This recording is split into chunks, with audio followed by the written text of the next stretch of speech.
Welcome to the Tarin It Up podcast. I'm your host, Tarin. We'll be tearing it up, tearing it down, and tearing it apart, dissecting all things related to those who deviate from the standard. From leaders of their industry to leaders of mediocrity, and maybe a gear review or two thrown in. We shoot the shit and let the conversations flow, so if that's not your style, this may not be for you. Otherwise, listen in. Hope to light a fire in you somehow. Hello, everybody. Here we are again. Another week has gone by. August is flying. Summer feels like it's almost over.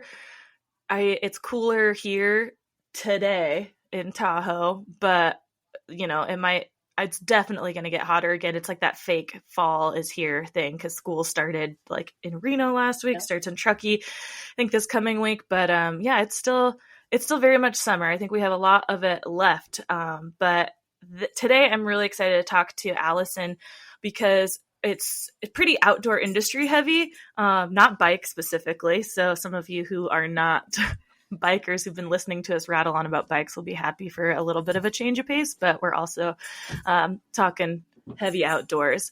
Anyways, Allison, so I found you on LinkedIn. We connected on that platform just through outdoor industry stuff. I love the way that platform works, and you can kind of find people who have things in common.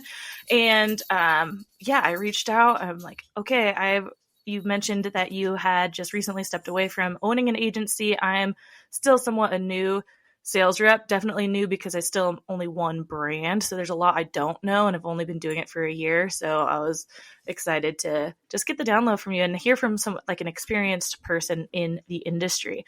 But right now, physically, as you speak to us, where are you in the world? I am in northern Michigan. I live near Petoskey, which I think most people who would, try to figure out where I am could kind of see that part and guess where I'm at. But very wildernessy up here. Not a lot of stuff to do around people. Like if you like the wilderness, it's a good place to live. That's ideal right there. More trees than people. Yep. I've actually been to Petoskey. I love it. My boyfriend's family is all in Detroit. They're spread between like Grosse Pointe and Petoskey. They've got a family cabin up in Wolverine that they've had for I think his grandfather built it originally, and now it's like expanded. But yeah, we're heading back there in October for a wedding. So hit me up. Wolverine. Yeah, is totally. 40 minutes away. Yep. Yeah. Yeah, it's so cool there. It reminds me a lot of the Northwest Amber. Like Petoskey's on the water. It's on a big, which lake is it? Lake Michigan. Okay, I always forget the lakes out there, the geography of them, but it's awesome. It's beautiful. So have you been in Michigan your whole life? No, I was born in Arizona, and then I moved to Michigan when I was like 3, and then kind of moved around after high school to different places all around the country. But yeah, I live here now. Like I own this house, so I'm like here. Awesome. Very cool. You might know then some of the family. You've been there a long time. Do you know, I guess she goes by Ashley. We call her Addie though. Addie Belanger? Does not ring a bell, but I'm sure I know somebody who knows them. Yeah, totally. Yeah. Exactly. Yeah. Small but big. Yeah, exactly.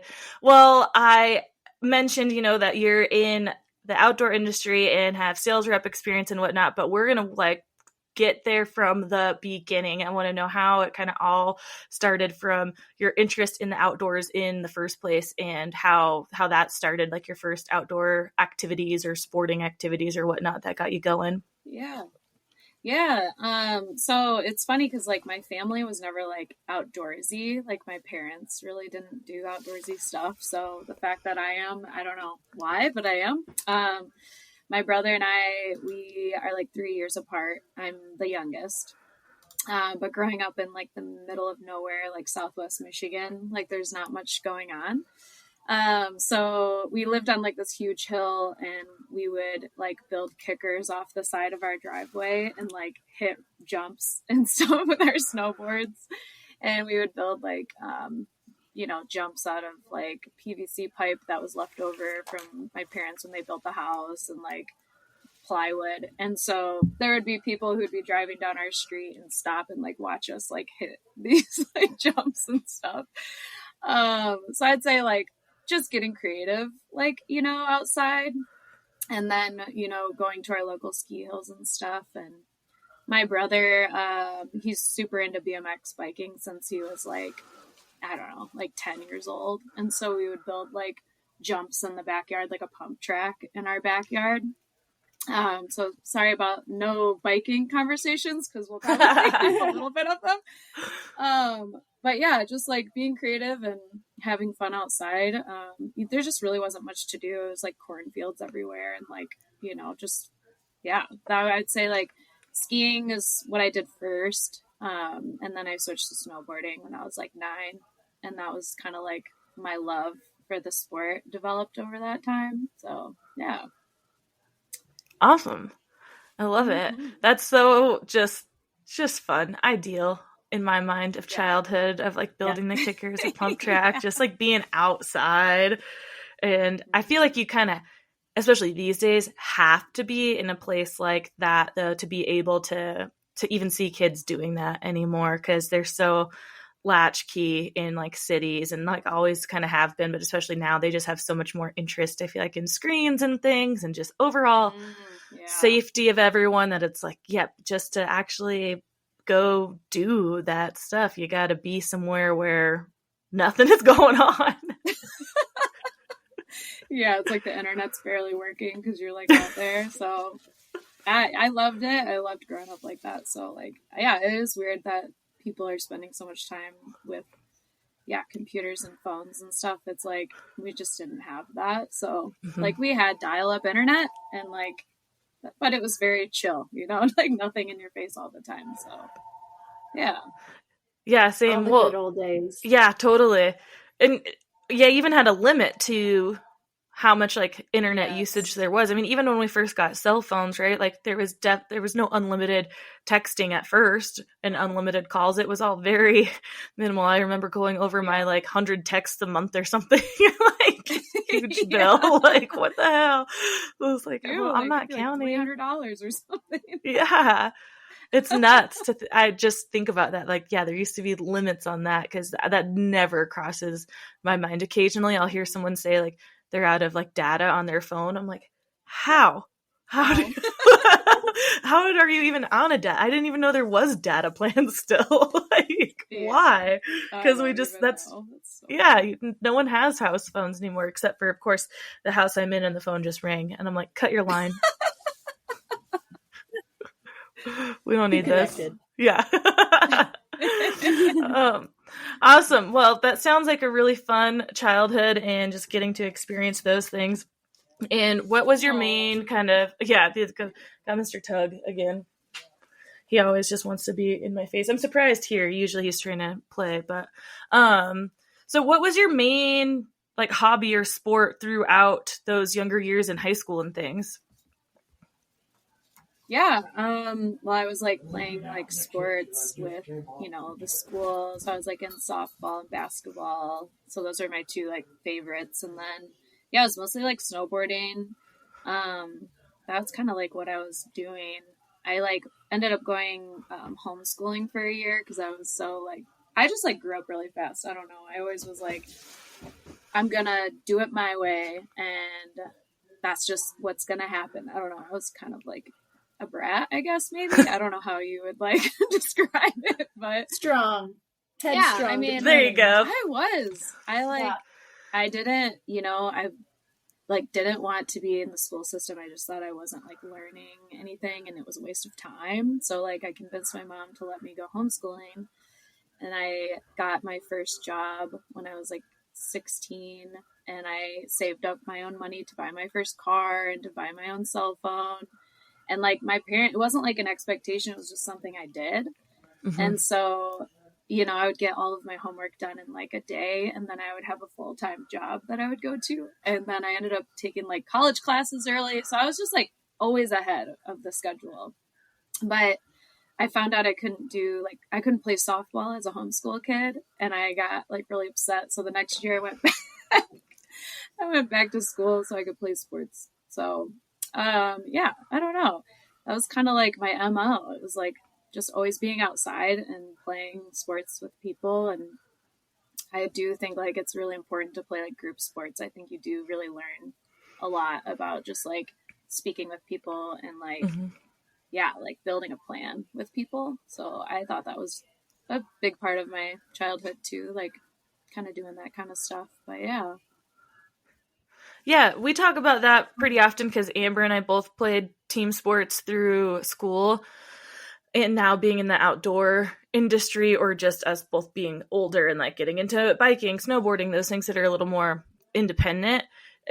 I love them. It's great, but I do agree that the team sports, it does teach you so much. It builds like this base and foundation, especially just in life, whether you become a solo entrepreneur or not. You have to learn to like work with people, the world. You just need to know how to communicate with people, if relationships, other jobs, future schooling, whatever it is. So I think that it can really build, like, is it a great foundation to communicate with others, how to work as a team. And, maybe you don't learn the best things. Maybe from that you learn, I don't want to be a part of a team ever. And I always want to do things on my own. But at least had the experience, like, I don't work well with others. And some people just don't. Not saying at all that like that was your experience by any means, but I think you gotta try everything out. I'm a huge proponent of having like kids do team sports too, especially around here where a lot of kids are just straight into the outdoor activities, skiing, snowboarding, biking, and whatnot. Like, we'll still let them play a team sport at school with like their friends. It's just a different experience. And I attribute so much of my character to team sports. I love them. Yeah. Teaches you a lot. Yeah, definitely. Especially as a young kid, because your world is so small. And then once you join a team, it just expands it a little bit more. It just builds your community and communication and camaraderie. And my kid is in his first team sport right now. And it's really great to like watch it all happen. That's awesome. Yeah, that's what I was just going to ask Amber about, like the now having the experience as the parent watching him do his first team sport, and like, are you seeing him kind of come out of it like a different personality, kind of expand and come out of the shell a little bit as he meets like a ton of new kids? Yes, very much so. And he's been playing way too many video games, in my opinion. So this is like getting him off the video games, getting to hang out with friends, experience hardships. Like his last few games, he got the ball hit him right in the face, and he just kept on going. And everyone's like, "Dang, tough!" And I'm like, "Yeah, it just teaches you to like roll with the punches, deal with other people, deal with different personalities." And one of the kids the other day was like, "Quincy, we got to talk to you about how weird you are." And so he like started like pulling him off to the side, and I was like, "Oh no, my kid is the weird kid." But also like there's something to being the weird kid where it just like puts you outside of the box. You know what I mean? Like, and it differences are good. It's good for people to see differences, and like all these families come from like different walks of life, and it's so great. And he's just like, he's learning skills, and I'm getting into the sport. Like, I really wasn't into soccer, and now I'm like, okay, so he's outside the lines, and like I'm yelling and being like, and I'm not a big sports person, so this is also good for me too, because I'm like sports. But soccer's a great sport. I really have been enjoying watching 9-year-olds play soccer. I love it.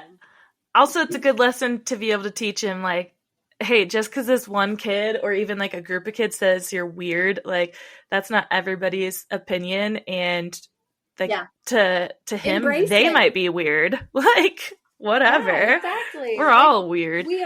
So, considering who Quincy's parents are, of course he's the weird kid. Oh man, yeah. Embrace it. Many lessons can be learned. That's funny you mentioned the homeschool thing and not being able to play, and how much of a, like, you went back to school because of that. When you're on this track of, okay, I'm ahead, I'm taking, we called it running start, where we were in school for doing college classes while in high school. So did you have to put a stop to any of that because of going back to school? Were you able to stay on the same track? And like, did you graduate early or like graduate with an associate's? Yeah, so I was able to transfer all of that back. And I did continue to take college classes while I was in high school. I mean, part of it was just like I didn't want to be there. I just like needed to get out.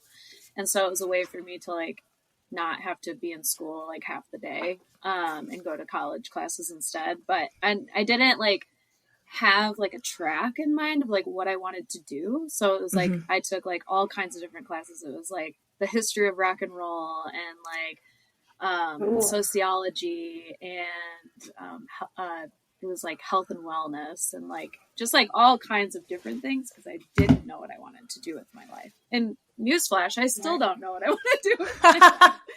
So, yeah, my idea changes all the time. Fruition, so yeah. I don't know. So yeah, I mean, I'd say most of it was an excuse to not be in school. You know, but I was also like, I felt more mature than most people. So it was nice to be like around people who were older than me, you know, and like taking things serious. And so, you know, I thought it was good for just that exposure. Yeah. Well, it's a valid point anyways too about not knowing what you wanted to do. So it's perfect that you were able to take those classes while in high school too, because a lot of kids who don't go that route, right, and just graduate and go to college, then go to college, you still don't know. Even you still don't know exactly what you want to do. And this is also something we've touched on quite a bit throughout the podcast, is just that the fact that at 17, 18 years old, you're supposed to head off to college with an idea of what you're going to do for the rest of your life. And here we are. I'm not sure how old you are, Allison, but Amber and I are in our mid-30s. And yeah, still don't know what we want to do, because we have a track for a little bit, but you know what? I'm okay with my mind like changing. If I want to in a year do something else, go this route, I want to be okay with that and comfortable with that. And I think that that's fine. We need to be a lot more open to that, but we don't have that idea because college is so expensive. That's like, well, if you spend tens of thousands, hundreds of thousands of dollars to get this degree, damn right you're going to do it the rest of your life. Yeah, like, I know. And like, but like even the people who have degrees, like I could say like maybe like 2 people in my friend group actually are doing what they went to college for. And the people who I know who've been in their jobs for 10 years are burnt out. And it's like, I don't even think they paid back their student loans in 10 years. So it's like, what do you do now? It's like, so I don't know. The structure is so messed up. I mean, we could have a whole episode on that, you know, like just college being insane. Absolutely. But honestly, like recently when I did have my agency, there was a buyer or an owner who was closing her doors. And I was like, oh, I'm so sorry, like this is awful. And she's like, no, she's like, every 5 years I switch it up. And I was like, well, that's a perspective I've never even thought about. And it honestly like altered my brain chemistry when she said that to me, because from that point forward, I was like, wow, like, yeah, every 5 years I could switch it up. Every 2 years I could switch it up. Like, who's to say that you're supposed to do something for forever? And like, if you want to do something else, just do it, you know, like there's a lot of things that like, we're not in a position where we can just have one job and like make enough money for the rest of our lives. It's just everything is so different. So it's like for us, it's like happiness is day to day, and it's not like a retirement plan, because none of us think we can retire ever. So I think all of our perspectives have shifted what work means to us, you know? Absolutely. I think, same. I think, 2008 had a big influence on that in our generation. Like I was still in college then, and it didn't directly kind of impact me then, but just the way my dad kind of talked to me about it and things, and was like, he was the one who was like, honestly, who knows if you're going to have Social Security, if you guys want to go into a trade, if you want to go to college, whatever you guys want to do, because I'm not going to promise you anything. I can't promise you anything at the time you are able to retire. Like he was far from retiring then, he had no idea what his own retirement would look like, but that's the idea that he grew up with. And so it was just like, of course there's a difference of having a plan and 401k or those kinds of things. But I went off the other day with a random, it was super slow at work. I was working at a brewery and it was just one guy and we were just shooting the shit. And that came up of just retirement and how fucked that idea is of wait till you're 65, retire and then go do things. Like, no, how about do things when you're like 20, 30, 40, anytime you want, like instead of 2 weeks a year, you get to go have some fun. Like, no way. Those 2 weeks, then you're catching up on stuff or I don't know, you don't feel good because you don't do anything the rest of the year. It's just such a crazy system that we're in.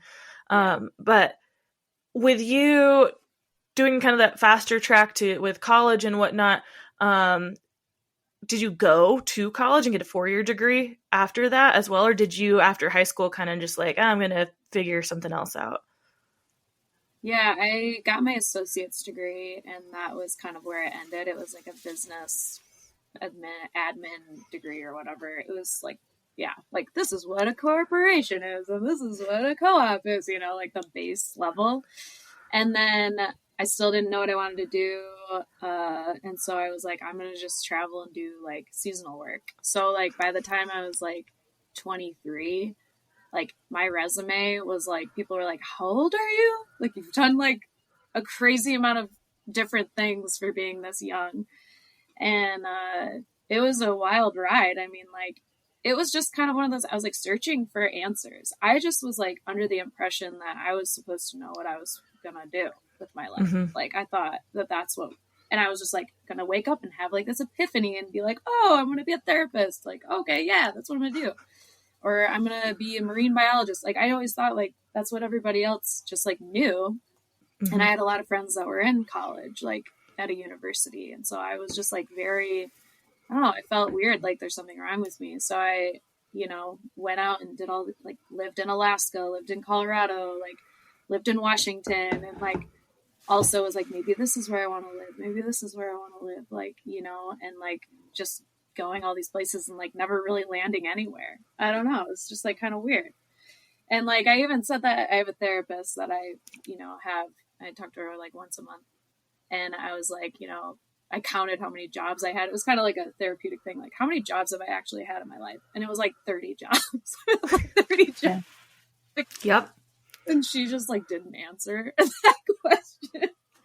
Because like I don't think there is a normal, but I'm like also like that's a lot of different jobs to have, and I'm in my mid-30s too, so I'm like I don't know, like is that normal? So I don't know. It is for me. I had a pretty similar path. Got my associates and was like I don't know what I want to do, and same thing. My first kind of experience seasonal work was up in Alaska as well, and doing some guiding. So weird. Yeah, look at us. And I saw like, so in the information, we kind of sent over before, you were up there. Where were you? So in 2012? I went to Juneau and I worked for an excursion company. Okay. Yeah.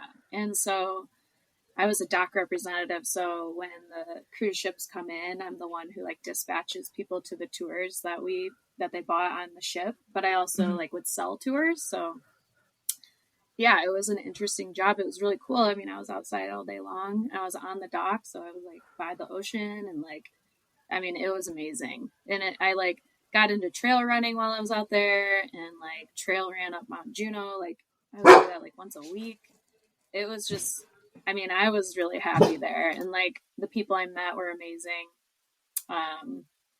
Just like going and doing crazy stuff, like hiking out to Mendenhall Glacier and like walking around on the glacier and just like going cold plunge into the glacial lake and like just stuff that you're just like, is this real life? And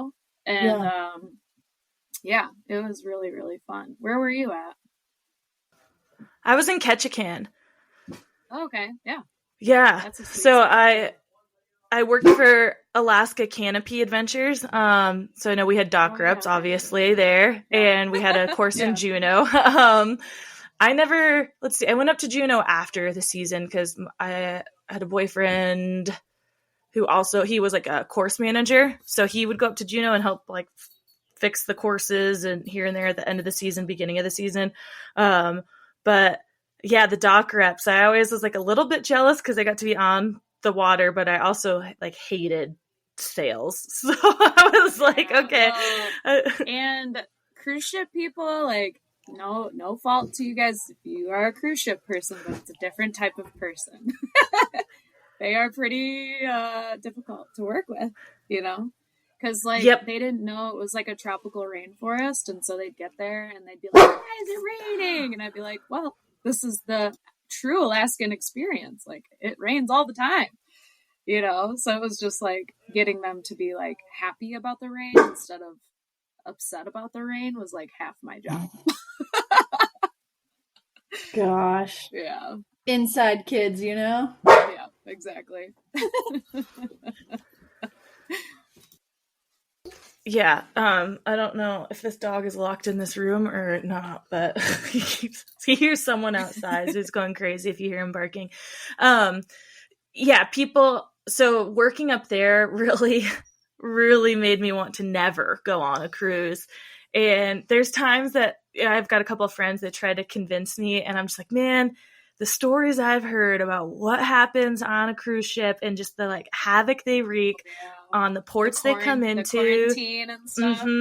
Like, yeah, when people nuts. Yeah, I had to explain to people like during COVID and stuff. I'm like, it's crazy because on obviously far from pandemics, but it reminded me because I'd forgotten about this that cruise ships have like these color level codes of, oh yeah, they're at this color, like there's this much sickness going around this boat.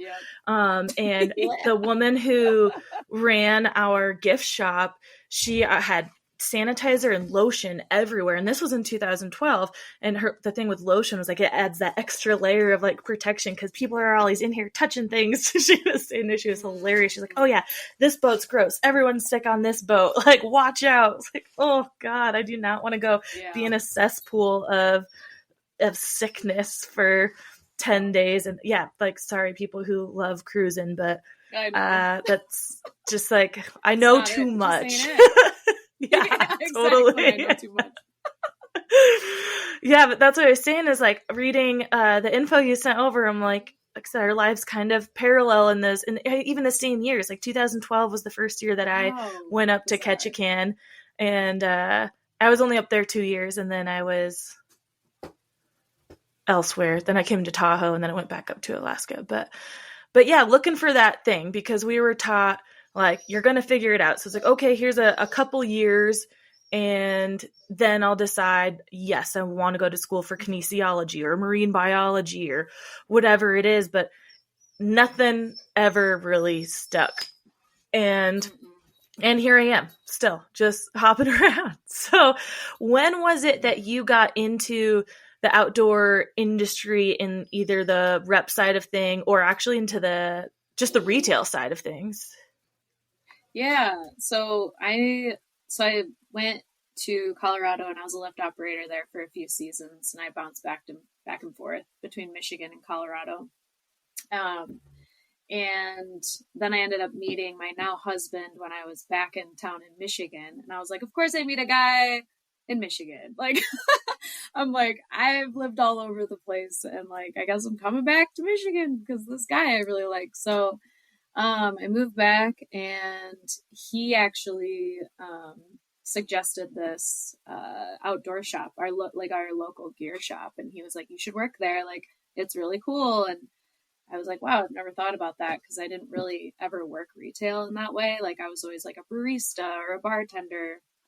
And so, after being in the outdoor world, like as a snowboard bum, I was like, "Dang, like I kind of want to like sell snowboards and stuff." So I ended up working at this outdoor gear shop in my local town, and kind of quickly moved up. I was like on the floor as the salesperson, and then I told my boss like I want to be a buyer and I want to like buy snowboard stuff. And he was like, awesome, and I was making like $13 an hour as a buyer, and then I made like $13.50 when I became a manager. So I was like making no money. I was so broke, but I was like, I got to go to like all the trade shows out in Colorado and like SIA and stuff like that, and like be in the industry in this really, really cool way that I like had no idea about.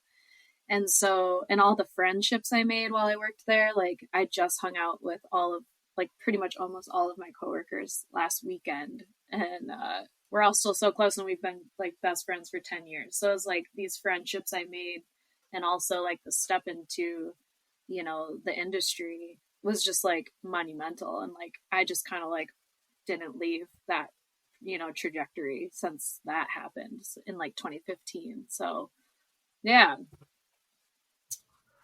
I love that.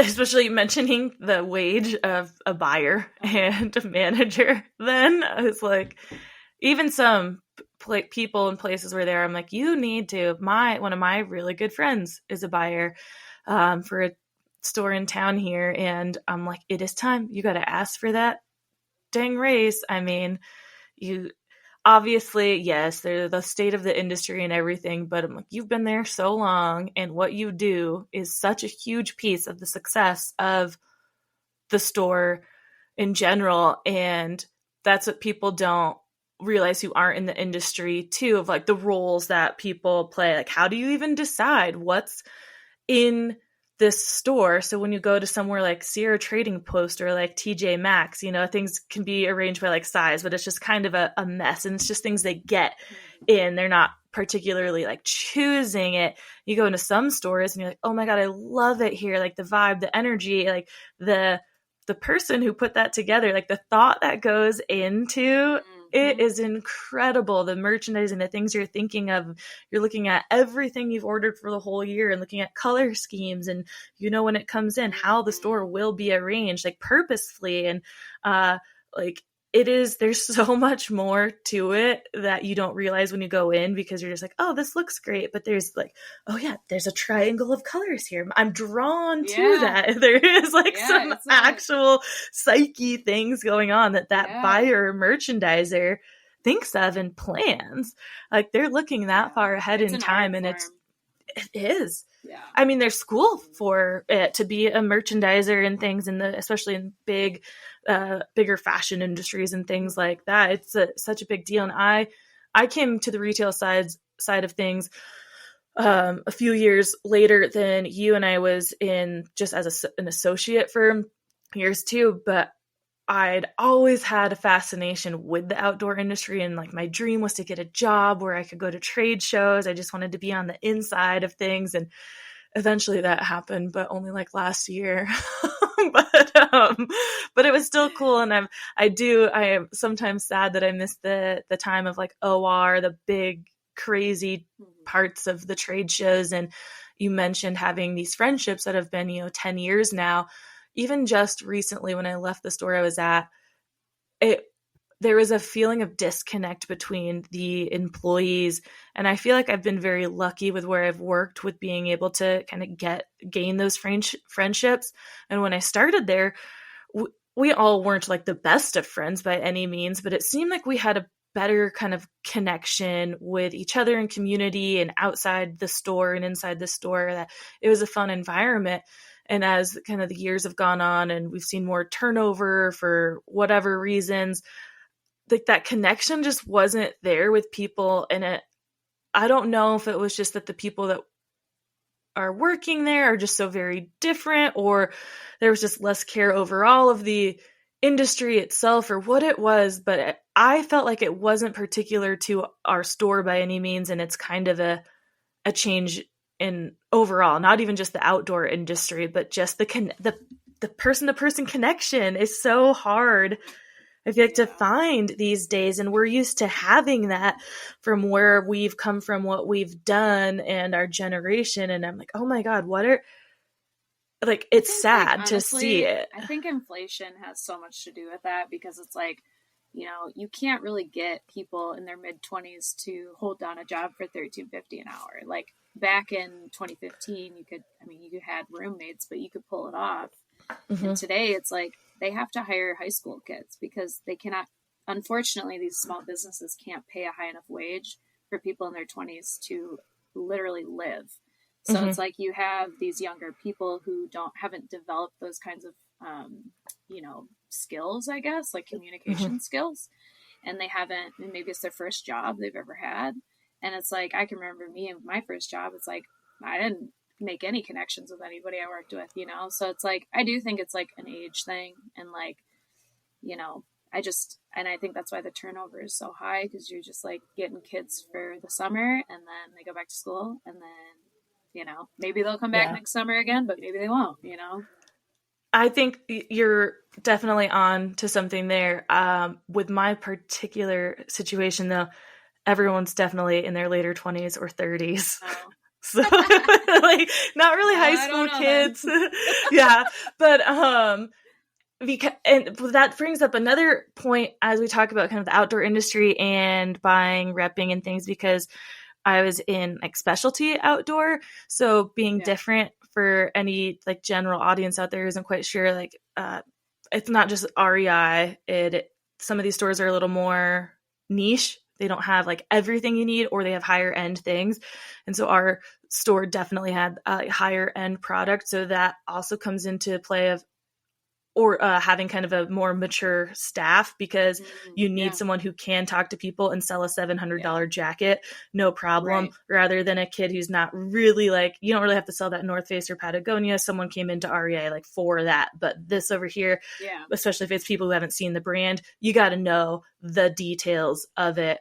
And that's why I really appreciated the store itself, because it was so, you knew everything like the back of your hand, or hopefully. And that's just how I learn things anyways. Like I have to know the whys, the hows and whatnot. So it stuck better. So that was just helpful for my kind of learning personally. And it wasn't a million things. It was pretty, like I said, niche down with brands and just category wise. So it was really, really great. But yeah, now I've recently kind of stepped into the other side, the rep side of things, just with one brand. And it's a whole other world than trying to deal on the back end with money and dollars and things, because like you again mentioned inflation. So yeah, how are these stores even able to afford buying product? But then like the people who are trying to make a living on them buying the product, it's a very vicious cycle right now that no one, like in many industries, can afford to even do their job. So it's putting a lot of people between a rock and a hard place. Like, how do I keep doing this, especially if it's something that you do love or enjoy, when I actually can't afford to do it? And when or why or both did you make the choice to go from like the buyer side to the rep side? Yeah, I think so. As a buyer, I think one of the things that, especially when I started going to these big shows, one of the things that I noticed was like nobody knows what they're doing. Like I always had this picture, like the people who were like up there in charge of stuff, like had it all together. And then the more that I've kind of climbed the like ladder or whatever in the industry, I'm like, literally nobody knows what's happening or what's going on. And everybody's just throwing it at the wall and just being like, I don't know, we'll see what happens. And so that's been like, honestly, it's like kind of made me feel better about myself, because I'm like, okay, like these people who I thought knew what they were doing don't know.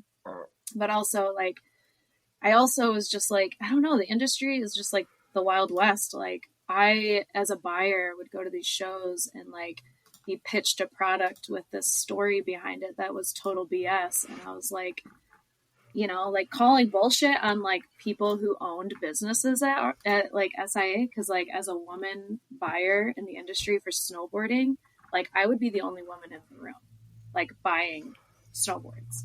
And they would all come to me for questions because I was the only woman sitting there, and ask me what I thought. And I would be brutally honest, because I'm like, listen, like I have been a snowboarder my whole life. And now that I'm like on this side of things and like, you're calling a board a princess board, this is why I think that's stupid. And I'm going to be honest with you about it. And then they would try to clap back and be like, well, in our country, princess means this, and that's why we're calling it that. And I'm like, well, you're selling it to the American market, and I'm going to, and I'm giving you my perspective on why that's going to be a hard sell for me. And like having those tough conversations in front of a room of all these people, it's like, whoa, And so I don't know. I just feel like as a buyer, I really loved being a buyer. I really, really loved it.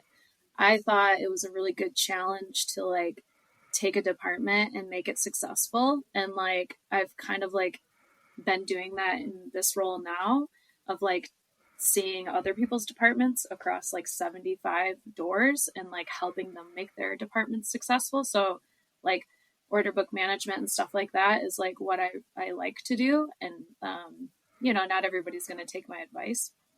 That's, you know, kind of a difficult thing. But yeah, I think I just was kind of getting burnt out of like being a buyer and going to the shows and seeing the same things, being pitched a new product when it's like, it's the same exact thing. Like a Tetanol band is the same exact thing as the next thing you're going to call it. It's just a different name, but you're telling me it's a different, you know, so I was just like, I was sick of it. I honestly was just like, I don't want to do this anymore. So I became a rep because I was like, okay, I have this unique perspective of like what it's like to be a buyer, but also I know what it's like to have a shitty rep.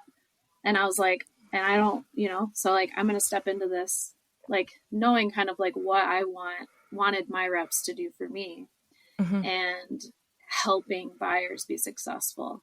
And I guess like that's been rewarding, but it's also been a different kind of challenge that I didn't really expect. Like, you know, I'm watching all these people run businesses into the ground. I'm like, if you were to just have me send you these updates of your, you know, like your sell through and I can place orders for you, I'm going to grow your department and you don't have to do the work. You know, like that's what I'm here for. I'm here to like help you be successful. And that's all that my job is. It's like giving you the assets, giving you the information and helping you be successful.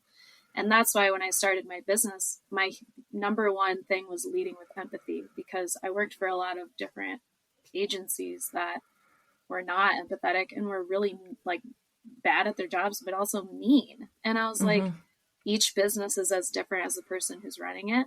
And I want to be there as an empathy, like person they can come to have like real life conversations with, like outside of like the thing I'm selling them, but like, how are you doing, you know? And like, how can I help you? And that's kind of the shift I had, you know? And, yeah, it's just, it's difficult watching people struggle and not take advice or help or want the help because they're so kind of wrapped around their buys emotionally that they're not able to like even give somebody else on the floor the chance to buy because they're just like, no, this is my baby and I'm not letting it go. So yeah, that absolutely kind of like kill your darlings. Like you gotta sometimes let it go to see the change, especially if you are emotionally holding on to something and looking at things the way like you want it instead of the bigger picture of like, well, the trend here is changing, whether that's this like in the town that the store is in, like things might be changing. So guess what? You might have a different customer base than what you're used to or what you want. And are you willing to move with that? And I think in my experience, the ones that I know well, like have that that's why they've been so great. They've been very adaptable and they have been able to move with the trends and the changes throughout our town and things like that. But like you mentioned with repping too, just it being so much more of a relationship between these two people than just like a sales person. And that's what's hard for me, I think, being a rep is that the reps that I knew, like we have a handful of really great ones or had. And I was like, oh my God, they're just, we could call them, we could go out to dinner with so-and-so. And like, we talked about real life shit, childhood traumas, things like we really connected.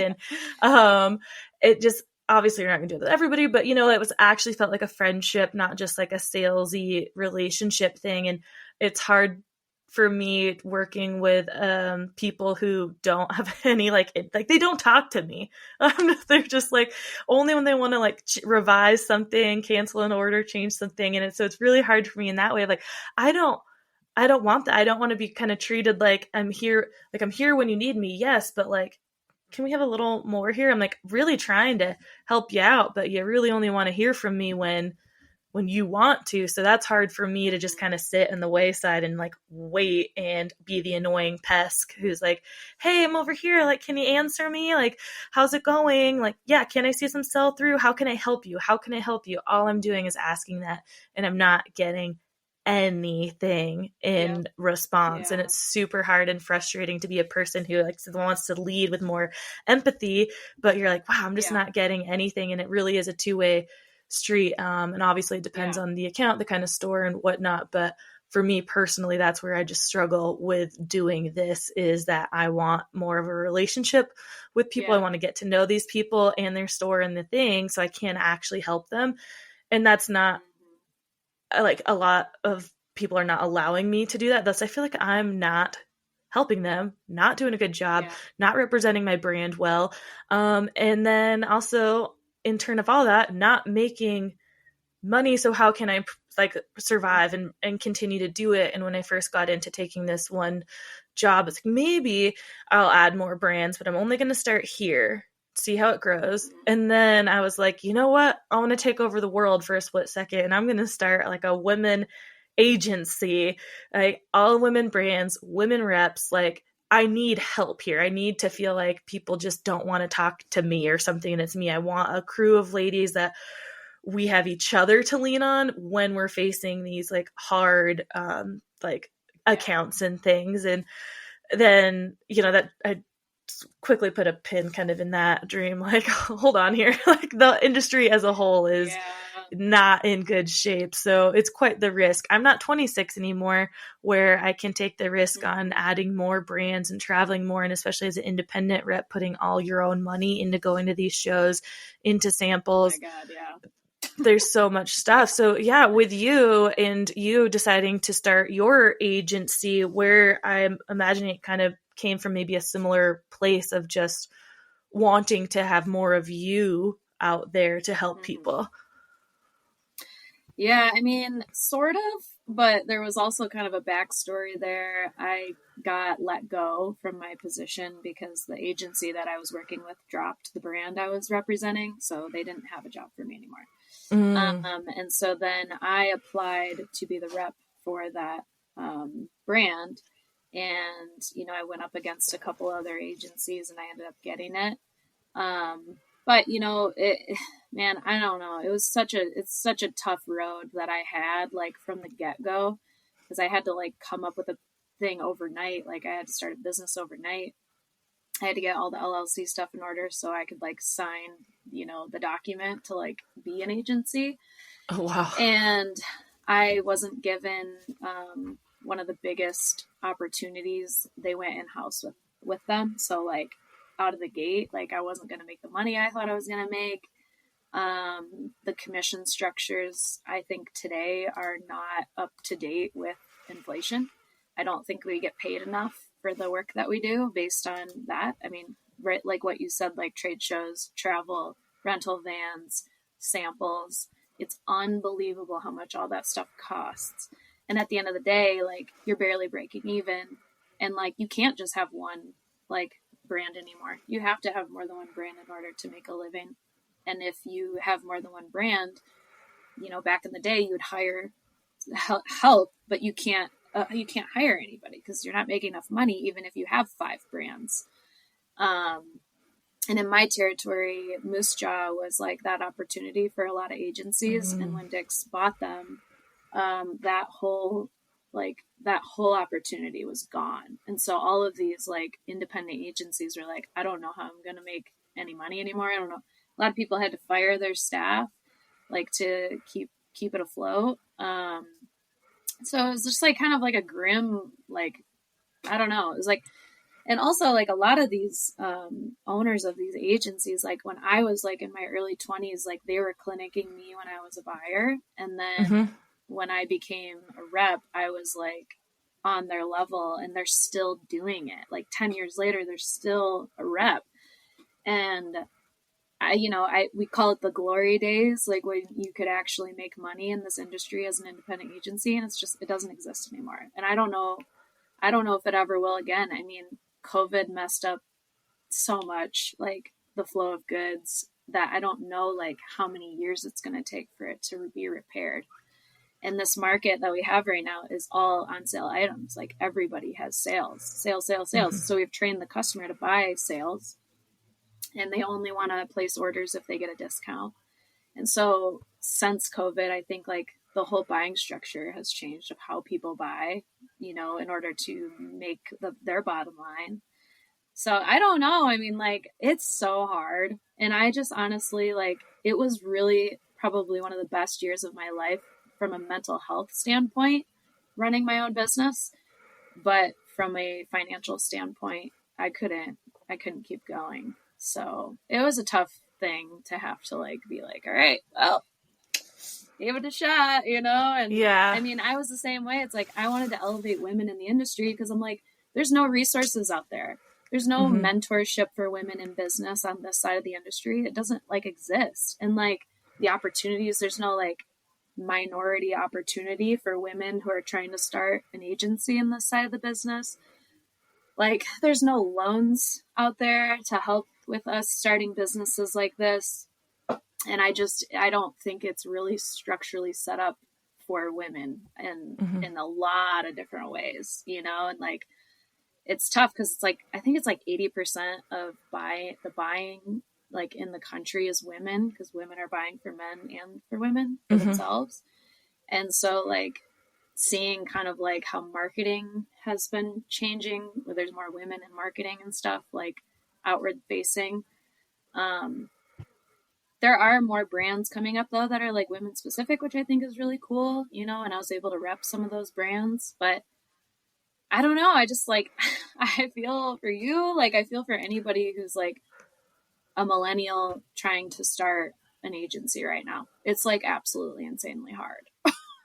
Yeah. Well, like you said, there's so many factors into it. Inflation, which affects everybody on all sides, because the buyers don't have open to buy. They're cutting orders. So you're doing all this work too. You're not getting paid till that ships. So you're not getting paid for 6 to 8 months before this like preseason order.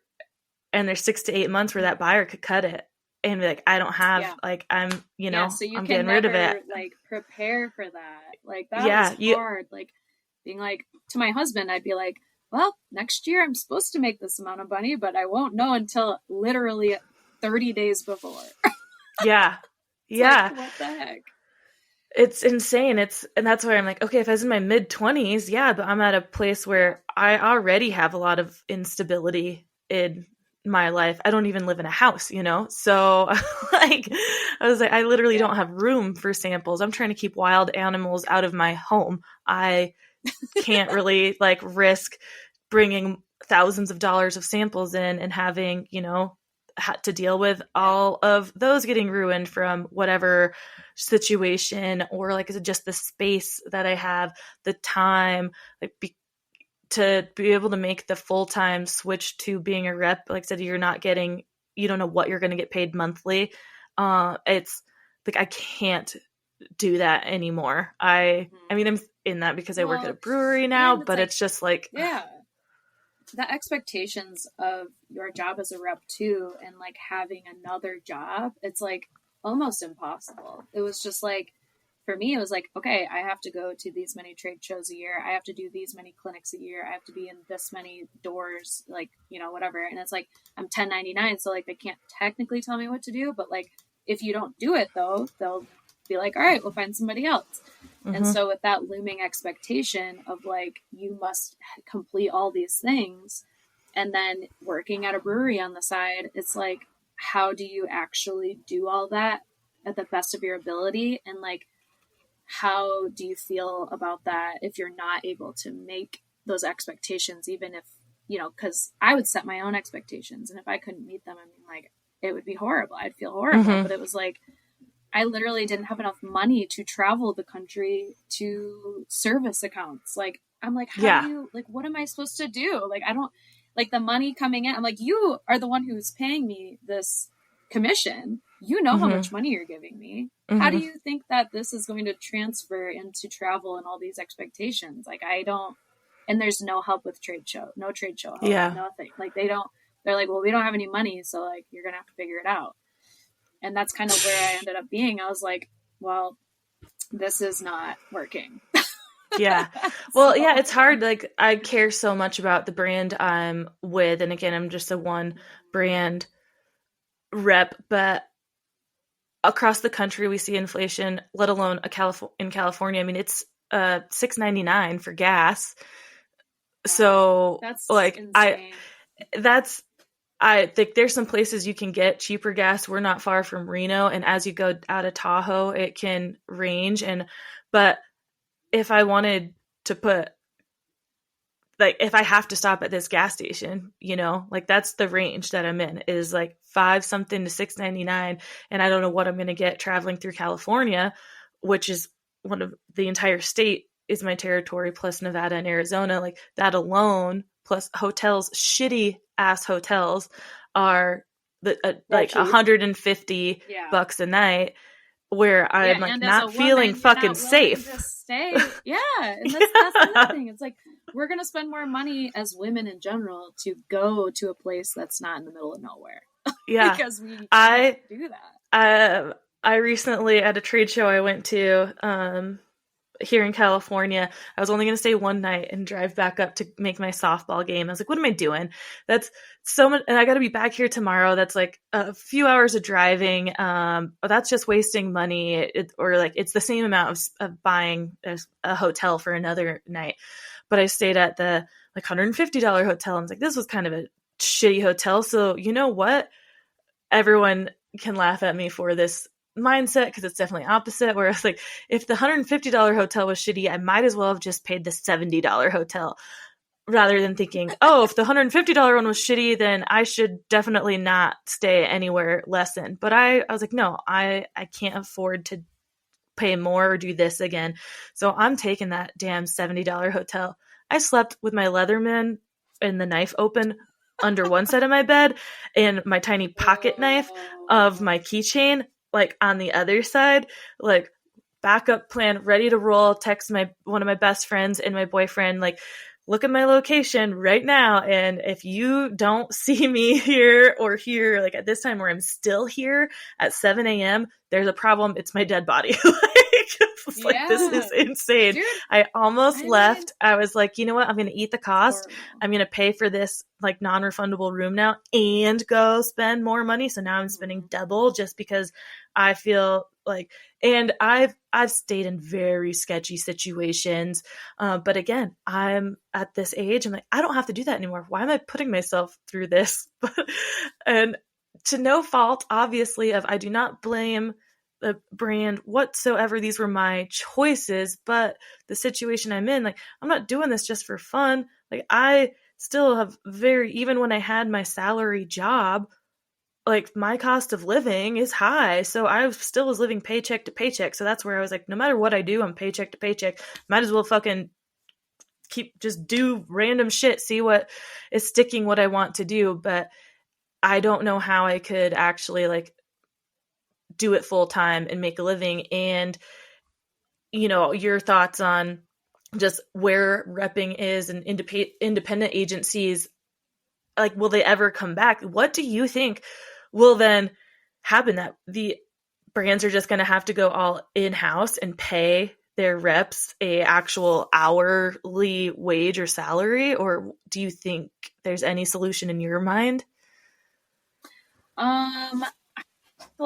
So this is the catch-22 about owning an agency, is like your job is to grow the business to a point where once the business makes X amount of dollars, that they're going to go in-house. Like you're almost like making it so you in the future won't have a job. And that's like what your job is as a rep, because once you make over like whatever, you're in the $2 million range with a brand or like a company, then they're going to just be like, all right, well, they're going in-house now. So I do think like that is interesting structure in general. But I mean, for myself, it was like, I literally couldn't see a way around being able to be successful with my own small business. So I was like, I have to be an in-house rep. And I think like some brands would save money, or some brands would save money by, going in-house with those reps, being like, all right, we're going to pay you a salary if you want to work with us. Because, some people can still make money. It just depends on the brand. But yeah, I'd say like most rep jobs are like 65, K is the salary in-house. as a starting, and then depending on the job, it kind of goes up from there. So I'd say there are some people who are making 65 in commission, but there's a lot of people who aren't making that much in commission. So it's like, I think it just comes down to like, I think the commission structure is going to have to change in order for people to keep their businesses going. Cause I mean, like I could be wrong. Maybe I have no idea, but I feel like it hasn't been updated since like forever. I feel like the commission structure's been the same. And so, you know, but there's no checks and balances on stuff like that. Like we don't have like a union or something that we can be like, you know, this isn't enough money for us and, you know, we want more. I also think like some of the small businesses, like agencies that are out there, it's like they can conduct business however they want. They can, you know, be horrible at, you know, being, you know, managing people and get away with it. And they can take advantage of people. And I think like that side of the industry is kind of dark and disturbing to me. You know, and I just don't know like how those kinds of things can change. I think like millennials in general, we have just such a different perspective of like how we treat people that I think like there's a lot of people who are starting small businesses, you know, as an agency and are looking at that empathy first thing and not looking at like car salesman type of vibes. Like we want to just make money to make money. And like, that's the way it's going to be. You know, I've been in some really tough calls with like people I used to work for where they're just like blatantly being mean. And I'm like, this is not right. Like you don't need to be aggressive and like, you know, like manly aggressive to like get your way in a sales call with like, you know, somebody. It's like, I've never ever worked that way, you know, and like, you know, it's kind of funny. Like sometimes I'm like, you know, maybe I am not a good salesperson because that's not my front thing that I'm thinking about is the money aspect. It's the relationships I care about. Same. And like, you know, from what you said earlier, it's like, I should be wanting the money part.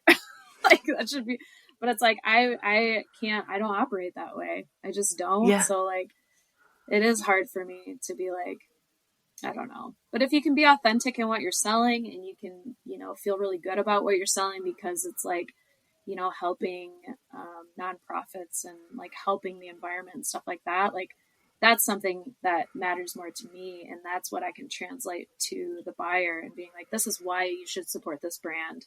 Not because you need it, not because, you know, whatever. It's because they're doing good things in the industry as a whole. And like, that's super important for our future. Like, I don't think that the boomers set us up for anything, but I also don't think Gen X did either. Like, you know, Gen X had their payday in the industry, especially in like the sales side of things. And I just like, I don't think we're going to see that because I don't think we're set up for it, you know? Yeah. Yeah. I think those are really great points. And there's just no real easy answer for anything because obviously it's like raising commission when over everyone's suffering on all sides, consumers, store owners, buyers, brands, like to raise a price here, you got to raise a price here. But like you said too, it can be a catch-22 where it's like, okay, well, if you, maybe you don't raise commission, but there's brand support over here with some travel stipends or trade show stipends or whatnot, and how more support overall of like a team of people and how just resources available. But it's also then super hard when you're out on your own and dealing with like a Gen X or boomer like male store owner, especially as a women brand, who's just like writes you off, or store owners who like treat reps like they are just like the scum of the earth, like trying to be used car salesmen, and they're just really rude to reps. And I'm like, that is just like insane. Like you're human beings and this person's just trying to make a living. And all they have to do and can do is be nice to you, because if they're mean to you, you're definitely not going to get business from them. So like just the human relationships. And I also, like I said, this happens so in so many other places, so many other industries, like this kind of, you look at it as like a ladder. Yeah, here's a rep, here's a buyer, here's an owner. Like, and you just feel like you're kind of at the bottom of the rung and no one gives you any fucking respect. And like, nope, I'm a human, also an adult trying to make a living too, just because this is what I want to do, because I care about this brand or this like bigger mission, like doesn't mean you get to treat me that way. So it's just like an interesting place to be of like, we all have to rein it in sometimes to remember how we're treating just other humans. And it's just the state of, again, specifically the outdoor industry is just so unknown, I feel like right now, because of what's happening in the world. So it's like, what do we do? What can we do? And I know that for a lot of you listeners out there who maybe, if you're not like in the industry professionally, like this is just, you know, nothing might not be hitting with you, or something might not be hitting with you, but I'm always going to say this for sure is the best way to support brands you love and stores you love is like shopping at these independent, smaller retail stores, because these are where you're seeing the direct effects, like the people that you're talking to or listening to right now. Bigger box stores, like any corporation, obviously things are handled a little bit differently. So if you really care about this small brand or this small store, you have to just shop there, and we have to try to buy things like not only on sale. Yeah, exactly. It's like trying to say like, I know. And, you know, I feel like sometimes I have like preaching that it's hard for me because I'm in the industry. Yes, I have pro deals, but when I go out of town, I want to go to a small store and I will buy that thing that's full price, even if I can like go home and get it here or order it from whatever. It's a fucked up thing. We're all trained, like you said, to look for sale items, discounts, and how the hell do we keep things going in a sustainable way for everybody? And but there's a balance, you know. I think just don't be afraid. Like, yeah, you can still be on your budget. We understand not everyone can go spend the money over here or over there, but when you can, like supporting these smaller stores and smaller brands, like help in this particular industry.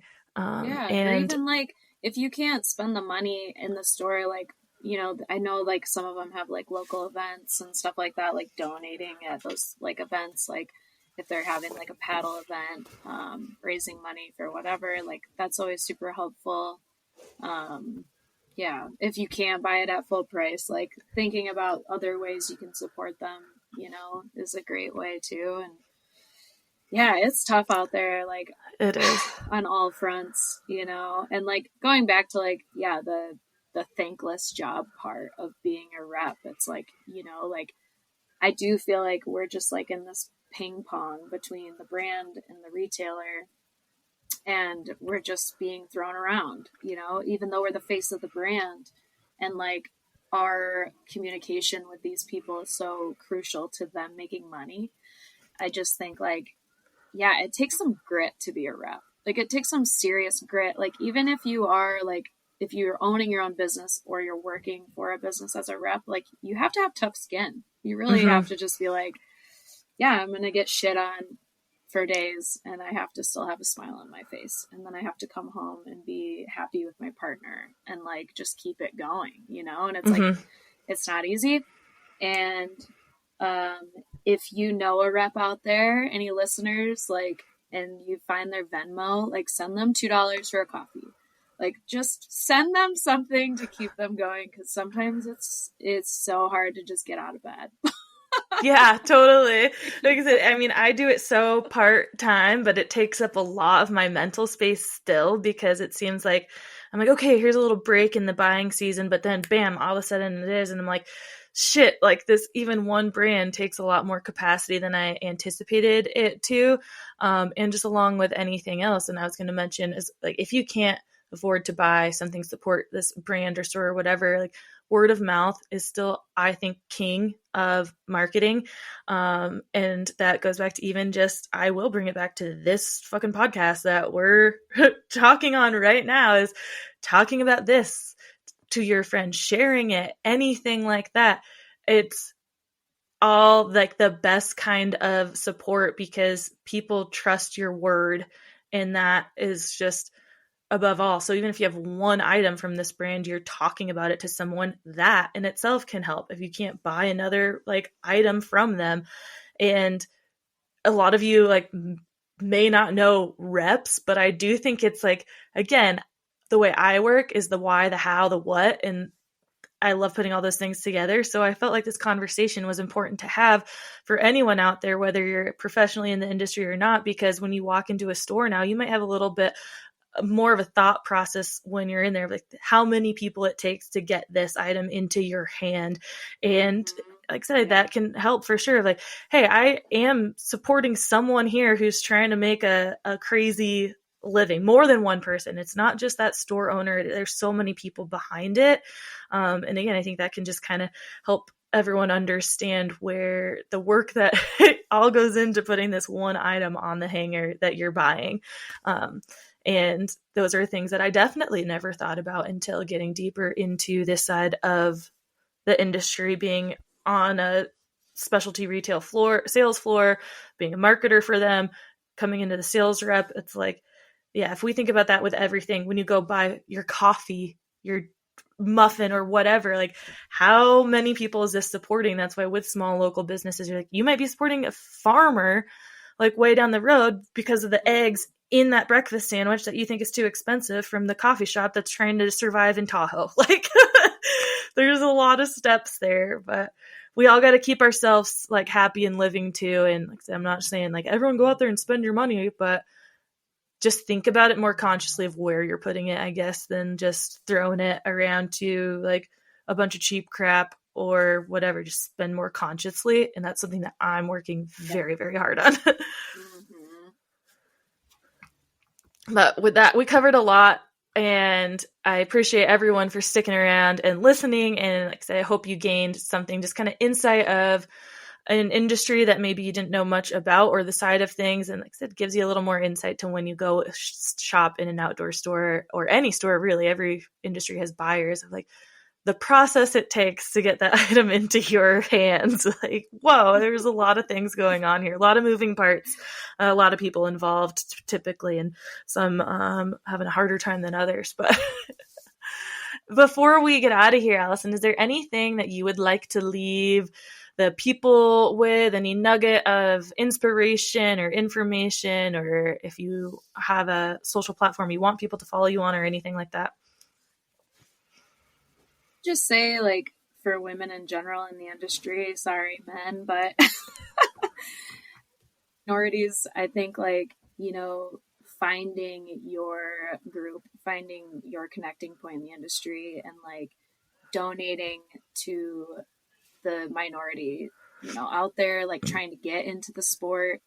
You know, like we just saw a bunch of women on the list for Red Bull Rampage, which I think is like a huge step in the right direction. So like, just keep supporting women in the industry, no matter what, and minorities in the industry, because I think it's taking too long. You know, I think like it's 2020, almost 2025. Like we should be like light years ahead from where we're at. So like, keep donating, keep supporting those people, whether that's on Instagram or donating money.